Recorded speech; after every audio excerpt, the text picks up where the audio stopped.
Have you ever wondered what saints regretted in their final breaths? When death approaches and all earthly things lose their value, only the truth of the soul and eternity remain, and even those who walked closest to God were not free from deep feelings of regret that didn't make them any less holy. On the contrary, it revealed how fragile the human heart is, even when transformed by grace. In this video, we'll dive into the most intimate confessions of 5 saints before death, words not meant to impress but to move, confessions that act as mirrors for our present choices. Regret is not despair, it is light, it is God revealing what still needs to be redeemed. As you listen to these stories, allow yourself to be touched. Perhaps in them you'll find the echo of your own life. Because no one leaves this world without facing the burning question, what should I have done differently? Saint Augustine, doctor of the Church and a giant of Christian thought, is the first name on this journey. In his final days, even after writing works that shaped centuries of faith, he repeated a phrase he carried like a wound. Late have I loved you, O beauty ever ancient, ever new. The weight of this lament was not for lack of intellectual output, but for the time wasted on empty pleasures before his conversion. He had lived a youth immersed in desires, arrogance, and a thirst for recognition. His mother, Saint Monica, wept for his conversion for years. And when he finally surrendered to grace, he realized how much time he had lost away from true love. His regret is a call. Don't delay your yes. Time is too precious to bargain with the world. After Augustine, we turn to Saint Francis of Assisi, the rich young man who gave everything up to live like the poor Christ, a revolutionary of love, detachment, and humility. Yet even Francis, consumed by holiness and surrounded by spiritual brothers, expressed a deep regret before dying. Let us begin, brothers, for until now we have done little or nothing. That phrase echoed like thunder. What do you mean? The man who loved lepers, who embraced poverty with joy, who lived in constant prayer, said he hadn't even begun. Francis wasn't lamenting a lack of deeds. His regret came from a heart on fire that felt God deserved more surrender, more abandonment, more interior generosity. It's a regret that crushes spiritual pride. That calls us never to settle, no matter how much we think we've done. There is always room for more love. Third name, Saint Teresa of Avila, mystic, doctor of the Church, a woman of courage and profound intimacy with God, reformer of the Carmelite order, writer of works that still touch silent souls today. Teresa also had her inner deserts. In her old age, with her body worn down and her spirit ready for the final encounter, she confessed something surprising, that many times, even while praying and teaching about God's love, she felt afraid of not being loved, afraid of not being forgiven, afraid of not being enough. Her greatest pain was realizing that, even after everything, she still doubted even subtly God's absolute love for her. And that regret followed her like one last thorn, a wound that opened only to be healed in the moment of death. What Teresa teaches us is that even saints face inner shadows, and that faith is not the absence of doubt, but the willingness to walk through it hand in hand with God. The fourth soul to reveal his regrets is Saint Thomas Aquinas. Known as the Angelic Doctor, he wrote some of the deepest and most systematic works about God, creation, the sacraments, and Christian morality.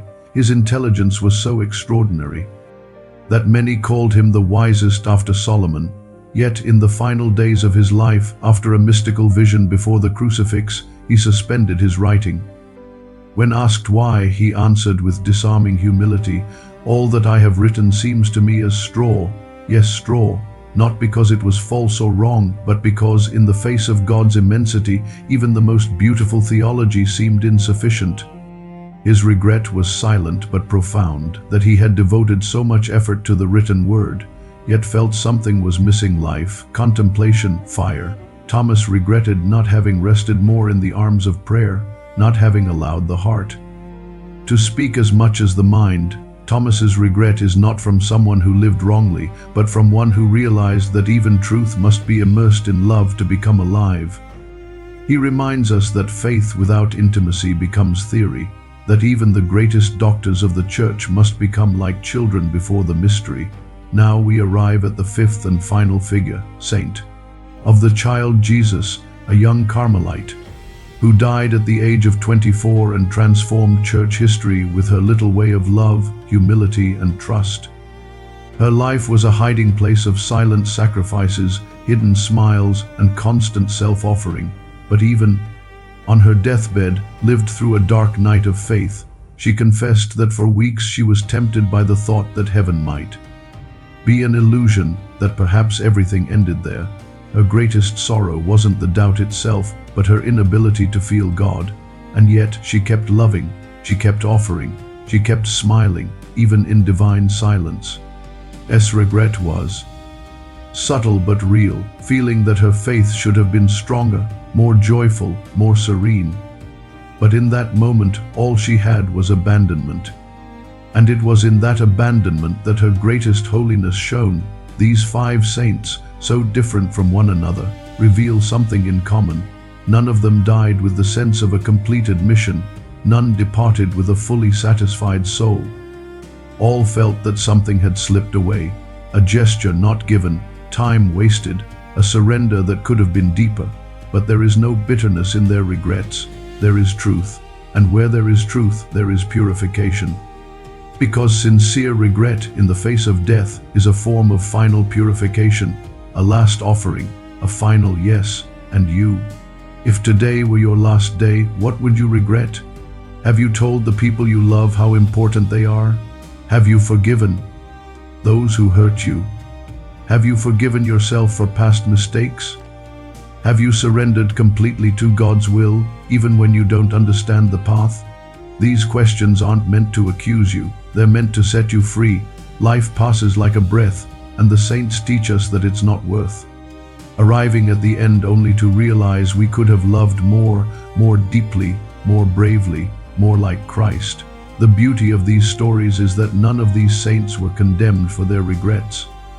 On the contrary, they were sanctified through them, because heaven is not made of perfect people but of whole people, people who knew how to look back with humility and still look forward to God with confidence. And you can do the same. Life is not a straight path but a battlefield of silent struggles. At times we hurt the ones we love most. Other times we postpone the good we could have done. Neglect, pride, fear. All of it leaves marks, but God never wastes a broken heart. In fact, it's with broken hearts that He performs His greatest works. Maybe you've spent years without prayer. Maybe you've drifted from the church. Maybe you've withheld forgiveness. Maybe you're trapped in a hidden sin that robs your peace. And maybe, because of this, you believe it's too late. But listen carefully, with God it is never too late. Saint Monica wept for over 20 years before witnessing her son Augustine's conversion. Saint Mary Magdalene had a past marked by guilt and scandal before becoming the first witness of the resurrection. God doesn't erase stories, He redeems them. The surprise this video wants to leave you with is this: your greatest regrets can become your greatest gates of grace.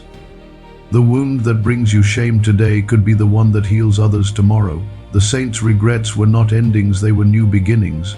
They didn't die in despair, but in surrender.